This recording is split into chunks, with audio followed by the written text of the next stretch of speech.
Commerce and International Cooperation, Honorable Member Hugh Todd.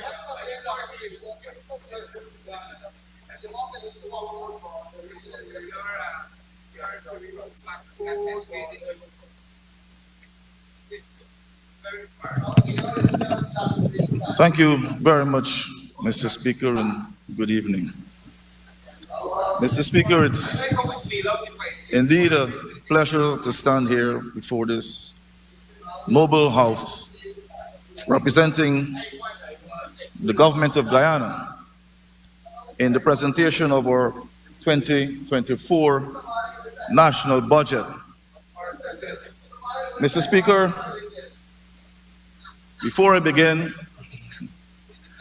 allow me to humbly thank my dear colleague, the Minister responsible for finance, and his capable team for once again delivering on the promises made by the People's Progressive Party civic administration, which we have made our commitments prior to taking office in 2020, and this is the journey.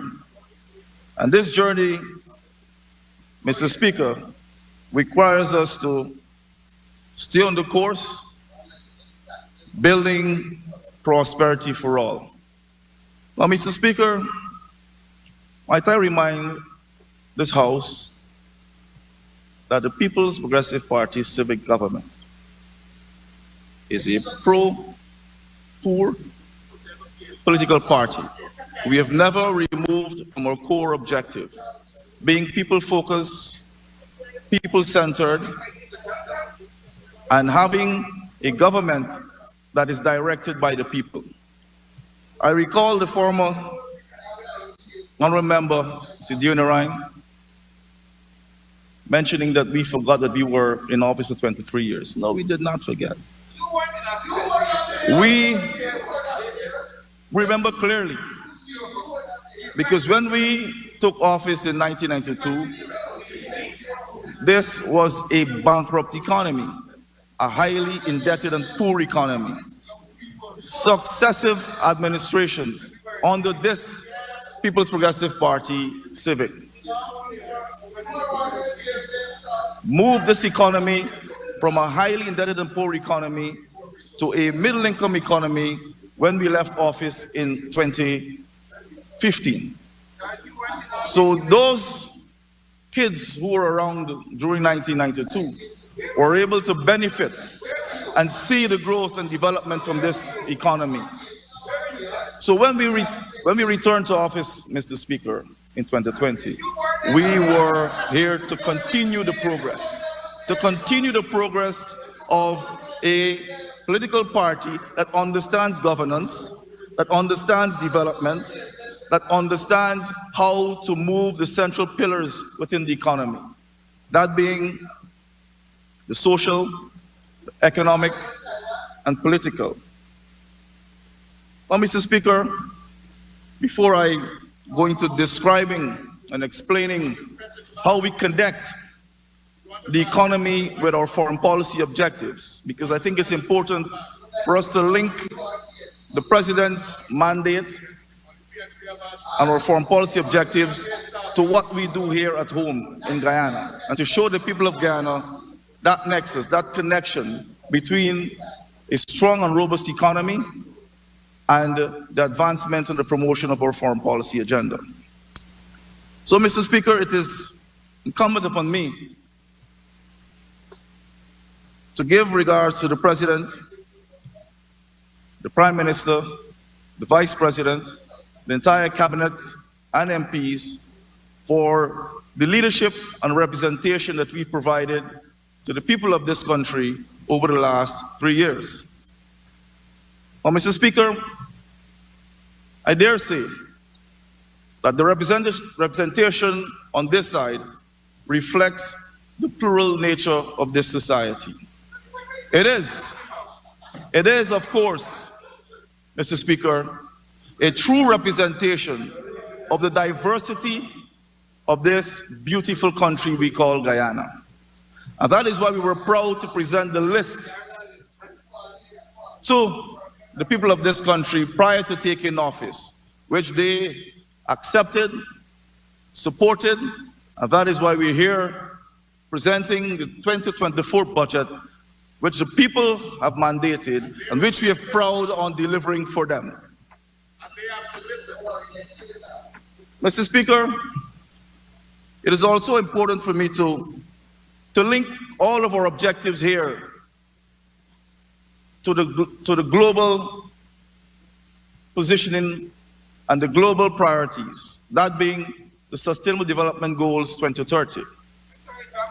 So that everything that we do here within the ministries, and you'd have heard from the ministers who would have spoken before me, labor, education, local government, public works, you would see, Mr. President, Mr. Speaker, that for us in the People's Progressive Party, Civic, as a government, that we believe in ensuring that we have a strong and robust economy. That helps us to advance our foreign policy objectives. I want to make that connection. So, Mr. Speaker, for example, let's take the social pillar. Dealing with social services, government services being provided to communities, such as education and healthcare. $135.2 billion being awarded to the Ministry of Education. So this is squarely in line, Mr. Speaker, with the Sustainable Development Goals number 4. Connecting directly to the global priorities. So the people of Ghana can understand why education is a priority for us. It's not a priority for us only because it's a national objective. It is a global priority. And this helps us in ensuring, Mr. Speaker, that we not only have educated people, but more importantly, to have an educated labor market. The President spoke on several occasions about having a sophisticated and educated labor force to support the diversity and the growth that we are, and the growth trajectory of this country. So the advancement in the education sector, talking about University of Guyana, the Gold Program, the TVET program, dealing with, treating with the Because We Care cash grant, improving the learning experience, all are part and parcel of ensuring that we prepare for an advanced labor market. Now, Mr. Speaker, we have to build out this economy very fast. And in some cases, we have to do some leapfrogging. And when members on the other side complain about spending money in the goal, we have to. It's logical. It's a practical initiative because we need more people to be trained in a faster manner. That is why we have said, based on consultations, that we needed to train 20,000 persons within the next 5 years. And we're right on course to ensure that we can provide the training. So this year, we're going to train 6,000 additional or new students with the current batch of 3,967. So, Mr. Speaker, ensuring that we have an educated workforce that is diversified to cater for all of the sectors are important for us. And that is why I want to commend my colleague, Minister responsible for education, who's on a break, for the valiant work that she's been doing and working hard to ensure that we can have an educated workforce that supports my colleague, Minister of Labor. Mr. Speaker, let us touch on healthcare. On the healthcare, we have 129.8 billion budgeted for 2024. Fitting squarely within the SDGs number 3, with Sustainable Development Goals number 3 for good health and well-being. And we're staying the course, Mr. Improves the well-being improves the standard of living and quality of life, and provides for a happy population. You can check out the happiness index. It's a real thing. Mr. Speaker,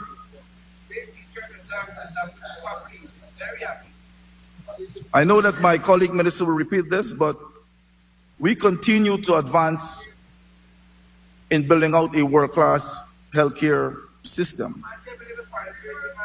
So looking at the development of the 6 regional hospitals in Bath, Ikendron, Diamond, and Mole, Lima, number 75 Village. Added to the upgraded hospitals in Bartica, Soddy, West Demerara, Lethem. All speaks to ensuring that we maintain that healthy environment where our population can have quality health care, not only here on the coastline, but within the communities across the 10 regions and 3 counties of Guyana. Mr. Speaker,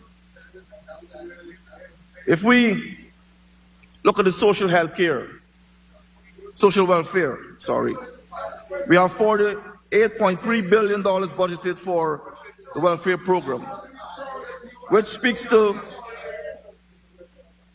protecting citizens from economic risks and insecurities in their lives.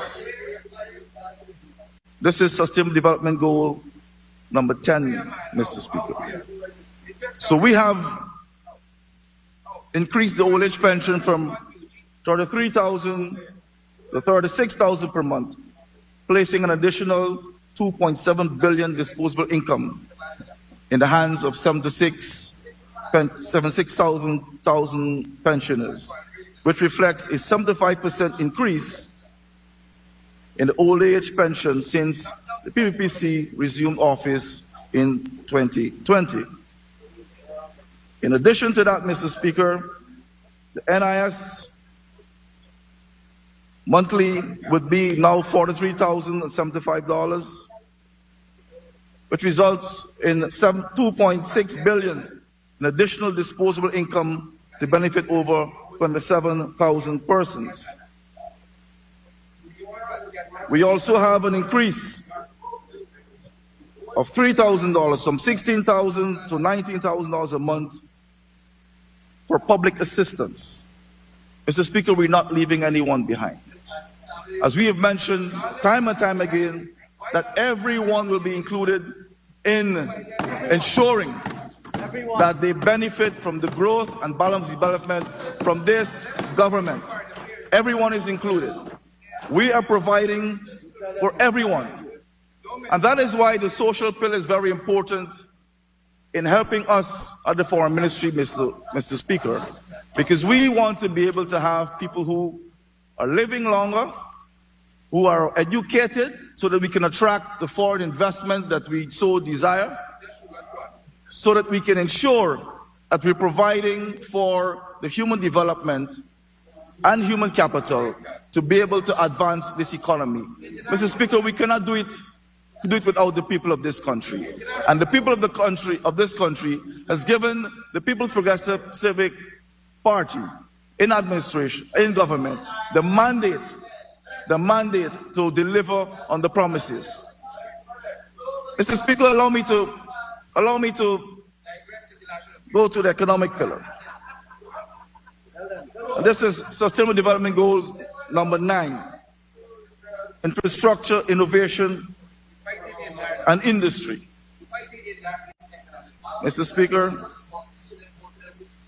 the overall GDP of this country is expected to grow by 34.3% in 2024, the fastest growing economy in the world. And I know that my colleagues on the other side, Mr. Speaker, will know that when we took office in 1992, we were one of the poorest economies in this region, second to Haiti. Now we are admired by the rest of the world for the leadership that we have provided between 1992 to 2015 and since we took office in 2020. Mr. Speaker, when we talk about infrastructure and we look at the connectivity, ensuring that we connect northern Brazil with the Atlantic, connecting the 3 counties, east to west, ensuring that we have the right infrastructure in place, which will improve productivity, Mr. Speaker, efficiency, which will lead to our improved competitiveness. And we cannot do without infrastructure, Mr. Speaker. So when we are speaking on the international stage and we're talking about Guyana and the progress that Guyana is making, we are able to sell Guyana and to position Guyana in the global environment where we can attract the kinds of investment needed to be able to, that will be able to build this country out, because we cannot do it alone. We have to do it with our friends, with our partners, and we have to have an economy that we can actually present to the people of this world. Mr. Speaker, to note,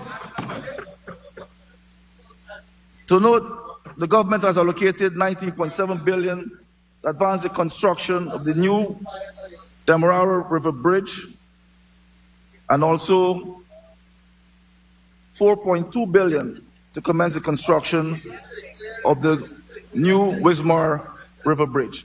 This is connectivity, Mr. Speaker. In between that, if you look at connecting Linden to Latham, 4 to 5 concrete bridges will be constructed. And that is very important, Mr. Speaker, because we understand that if we're going to connect the Guyana Shield, and if we're going to be able to position Guyana, we have to be able to build out our infrastructure. We have to be able to drive efficiency. That's reduced costs right there. That's making our country more competitive. And we have to be competitive to be able to advance our foreign policy agenda. Mr. Speaker, allow me to also highlight the fact that we are also focused on ensure that we give particular attention to drainage and irrigation. As you know, Mr. Speaker, we are low-lying coastal land, and we have to ensure that we can build resilience, by ensuring that we can keep our northern border safe and protected. So $72.3 billion budgeted for upgrade and maintenance of the national drainage and irrigation network in 2024 will see us investing in new pump stations. Will see us ensuring that we can be able to build resilience to climate change due to high sea level rise. And that, I must commend my colleague, Minister of Agriculture, his responsibility over the years for protecting us and giving the people of Guyana the surety that we can be protected at the northern end of this country, which is with the Atlantic. Mr. Speaker, briefly on sea defense also, we're treating with $6.9 billion in this budget. These are all well thought out numbers that are able to be put together so that we can ensure that we deliver for the people. This is part and parcel of our security. Mr. Speaker, allow me to also speak on industry and commerce sector. My colleague, 𝐁𝐔𝐃𝐆𝐄 Waldron, who's responsible for this sector, who's been doing an outstanding job in promoting small business in Guyana.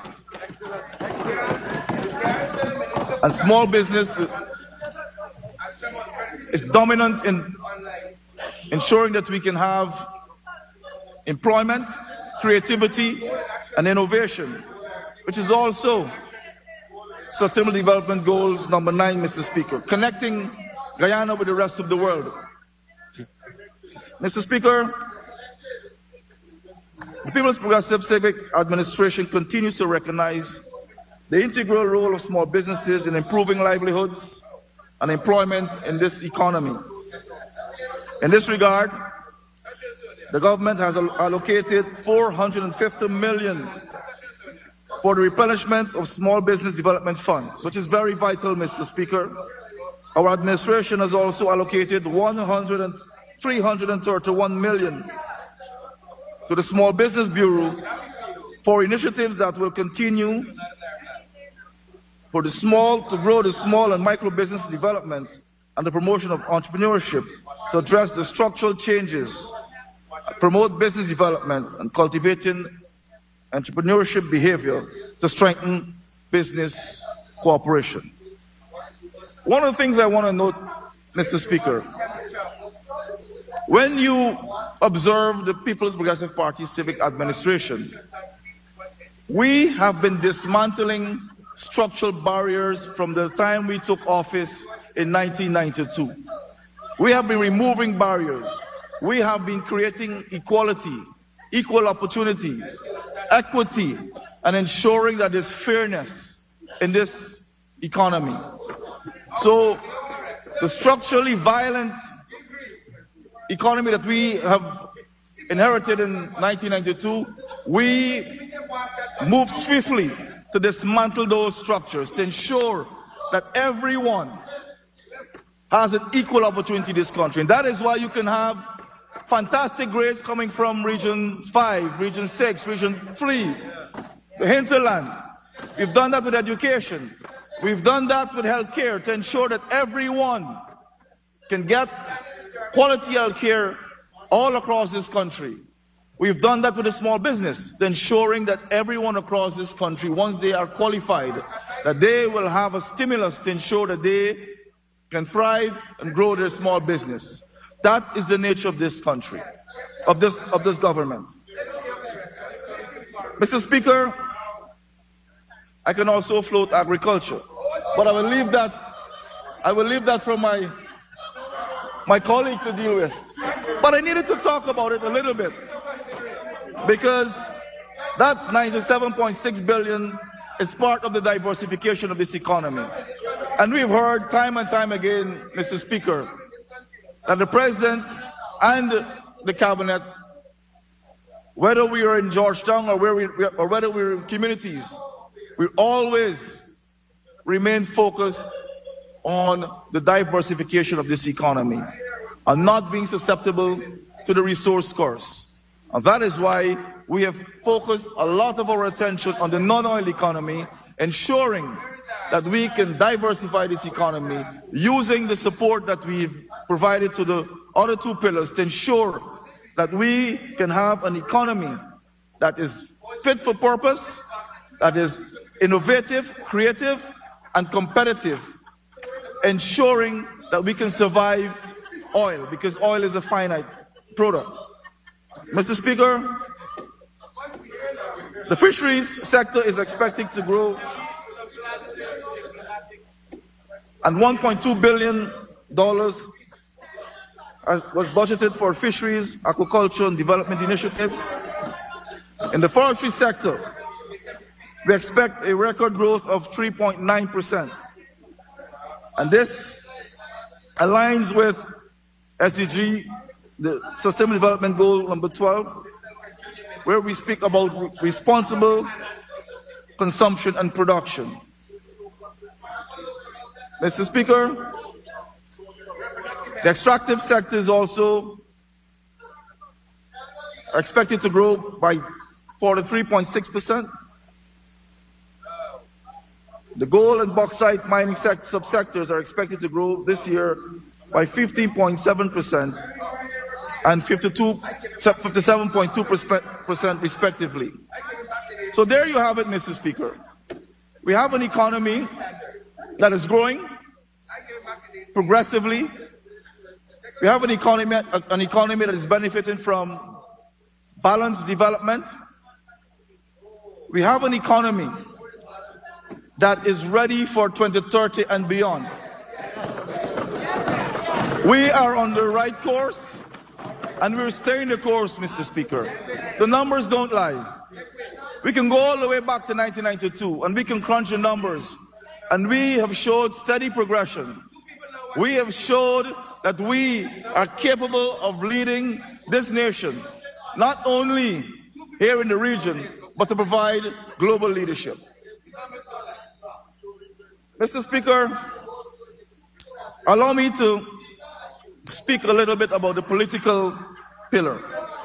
And I know that this is quite interesting to the people of Guyana because they know that our political system is stable and progressive because of their participation, because they are able to elect their representatives and they are able to ensure that this country remains a democratic country where people's rights and privileges are maintained, where there's ruleful law, where there's good governance.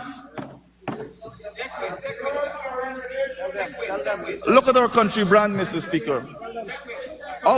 The brand of this country has improved exponentially since we returned to office in 2020.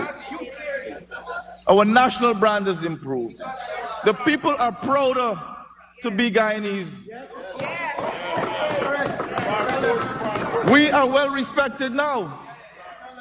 It is because we are able to nurture a political system driven by the people.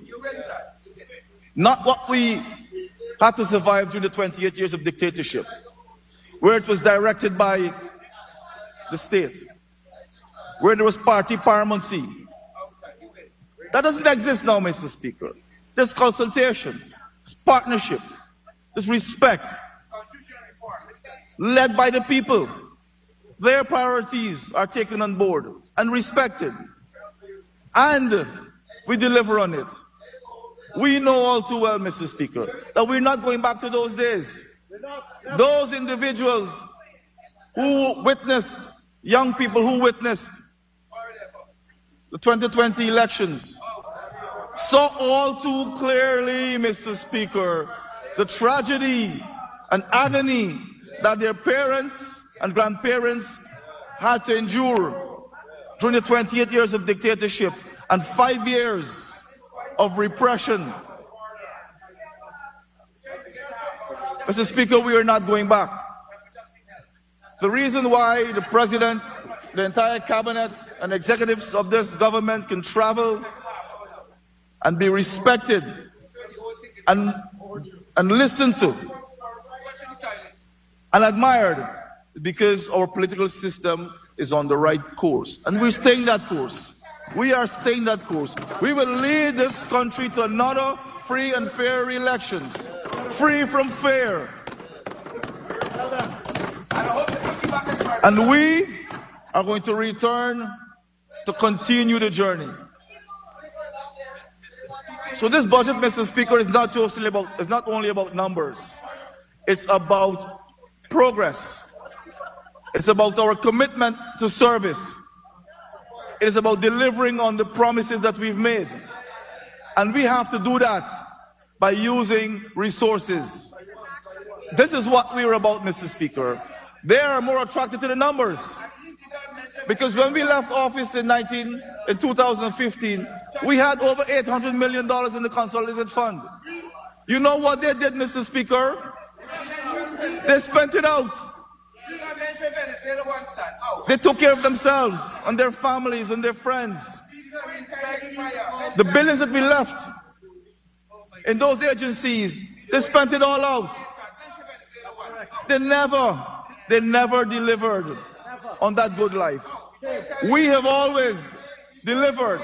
We continue to deliver. We continue to meet and exceed the expectations of the people of this country. And we'll continue to do it. We will continue to do it here in Guyana with the help of the people of this country because we've been elected to represent them. Mr. Speaker,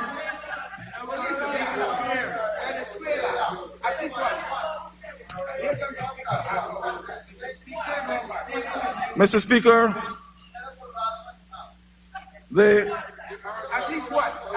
in an effort to strengthen and consolidate our bilateral ties with our neighbors and friendly countries, as well as multilateral organizations, We are working on preserving our sovereignty and territorial integrity, to promote Guyana's trade and economic interests and enhance the image and presence of our country and people on the world stage. Mr. Speaker, His Excellency President Mohamed Irfaan Ali has undertaken bilateral, regional and multilateral visits to advance our foreign policy agenda. Honorable Minister, you will need an extension to conclude.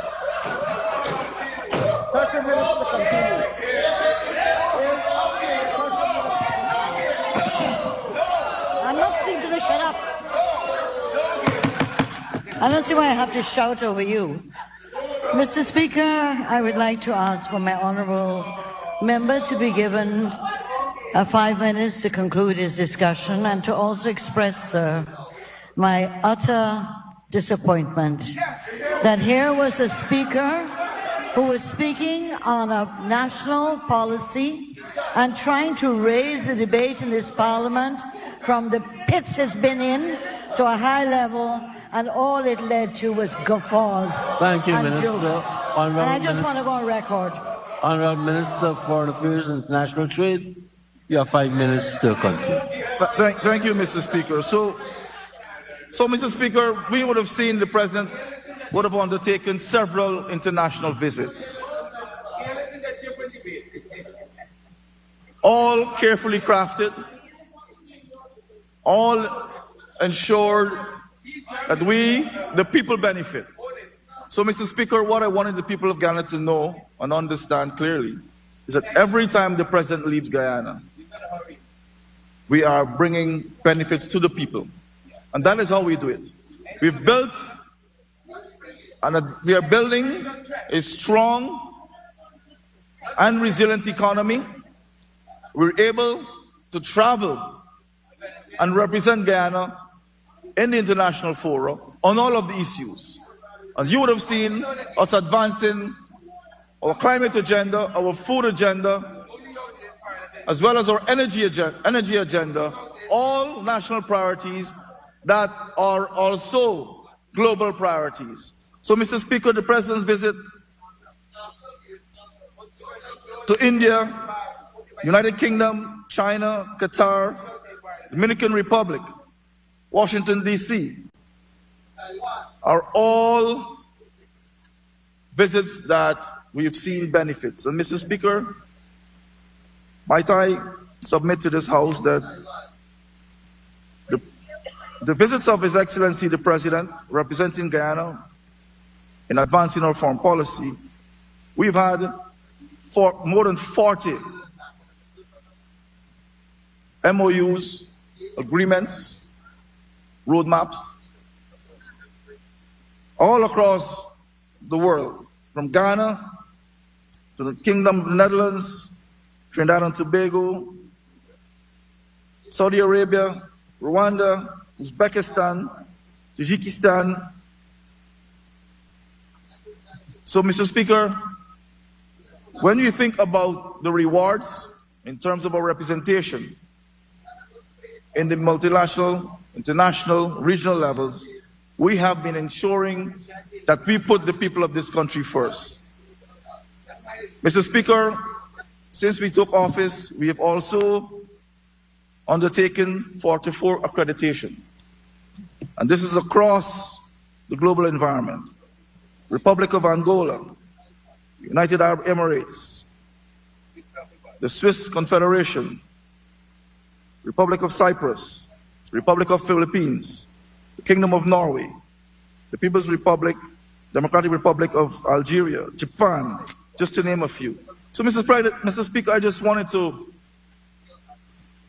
give you the facts in terms of our representation, accreditation, which speaks to the number of countries that want to engage us, whether it's on the political dialogue, whether it's economic cooperation, whether it's people-to-people exchange, we have been very busy, Mr. Speaker, working in the interests of the people through the Ministry of Foreign Affairs and International Cooperation. Mr. Speaker, briefly allow me to briefly, before I wrap up, speak to our programs. Mr. Speaker, we have 3 programs at the Ministry of Foreign Affairs and International Cooperation. The first program speaks to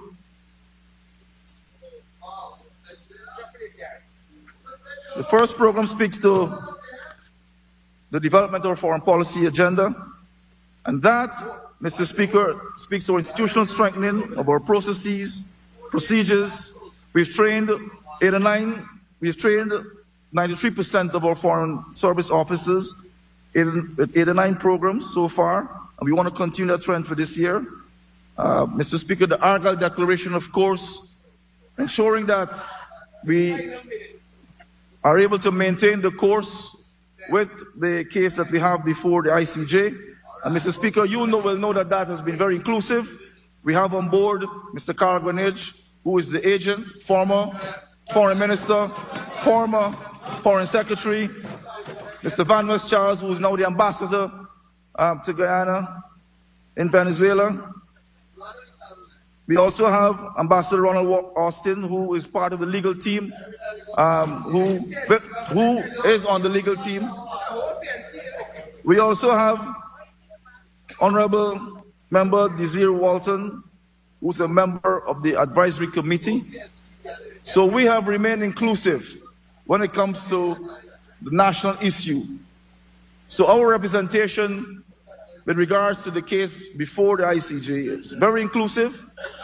It remains intact, and we're proud to display to the people of this country and the rest of the world that the People's Progressive Party Civic is a truly inclusive government, a bipartisan arrangement that speaks to our maturity and our commitment to the people of this country. Mr. Speaker, before I close, let me say that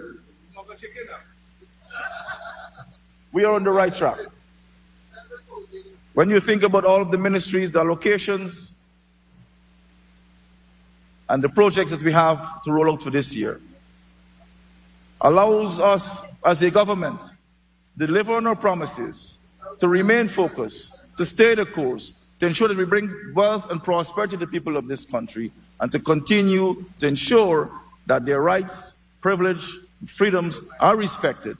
So, Mr. Speaker, I commend the 2024 annual budget to this Assembly for its unanimous approval. Thank you. Thank you, Honourable Minister.